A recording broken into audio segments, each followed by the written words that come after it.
Добрый день, уважаемые зрители нашего канала. Сегодня мы вам покажем, как пришел в ремонт нам V164 с проблемой блока DSM. Блок на машине установлен Continental, как мы видим на фотографии, и ошибочки, которые в нем, соответственно, присутствуют при неисправности этого блока. Это у нас P179D85. Сработала запасная система Direct Select и P179C44. Блок управления Direct Select имеет функциональное нарушение. Кроме того, в диагностике нужно посмотреть счетчик. В этой плате уже присутствует счетчик, в котором вы увидите количество активированных запасной системы срабатывания счетчика. Вы увидите, что он будет равен 100.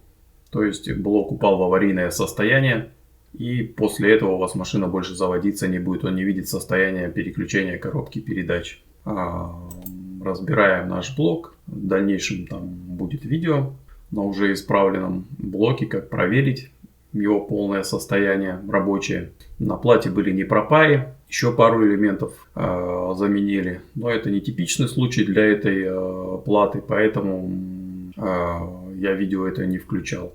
Дальше мы через EEPROM обнуляем счетчик, собираем все на место и устанавливаем машину. После этого машина заводится, все прекрасно работает. Смотрите видео, ставьте лайки, пишите комментарии. Спасибо всем за внимание.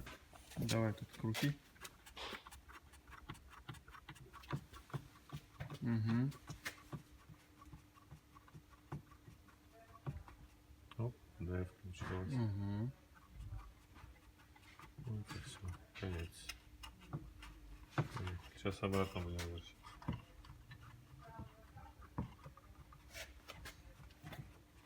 Угу. Угу.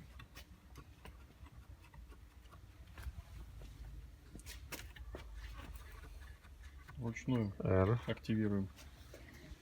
Кстати, давай на твоем, на том попробуем его занулить тоже. А там другая тема, Саша. Там и пром другой, Смысл, и ошибки другие. я думаю, смысл тот же самый все. Ну, смысл тоже, но и пром другой. То есть надо опять искать. Угу. Ну тебе подошло то, что я прислал? Да. Ты EEPROM прям залил, который поправленный? Да. Ну, вот. В крайнем случае сливай с того EEPROM тоже, тот Siemens. И можно будет это, да? Да, и дадим. Нет, тот-то, конечно, нет. Тот-то можно вообще, он, ну, грубо говоря, Угу. тут вон все висит. Угу. Че, я переключу отсюда сейчас? Сниму.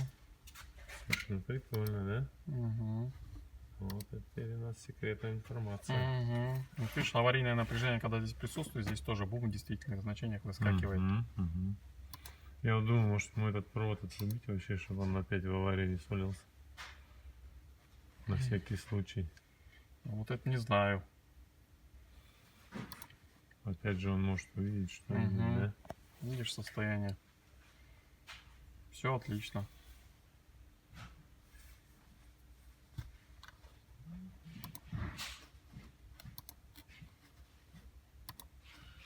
Не, ну вот это лучше получилось, чем мы бы сделали 111. Да, тоже нормально получилось. Не, там бы горела все время бы эта фигня, понимаешь? Может она бы и работала, но она все время бы напоминала о том, что счетчик там переполнен. Блок полностью подключен у тебя, да? А крышка от него? Покажи у хозяина. Он привез без этой, без крышки, да? Видим Continental, как сделан. Давай я тебе его выложу сюда. Да.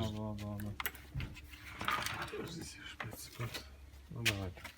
Да, разница здесь видно.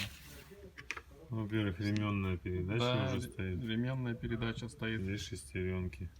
Конструкция магнита другая. Вот Siemens. Да, здесь два датчика Холла. Вот они. Угу. А там один датчик Холла совсем другого образца. Угу. Ну, в принципе, внутрянка. В чем разница, да. И ремонтируются, в принципе, они. В данном случае была замена счетчика.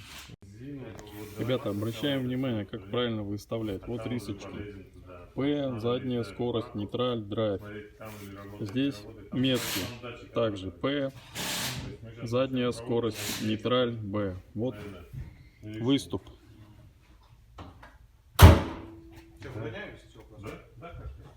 Видите, у него широкая часть. Выставляем его четко на P или на нейтраль, если у вас коробка в нейтрале. Только после этого блок ставим на место и все собираем. Если вы неправильно выставите это значение, то не будет работать правильно плата.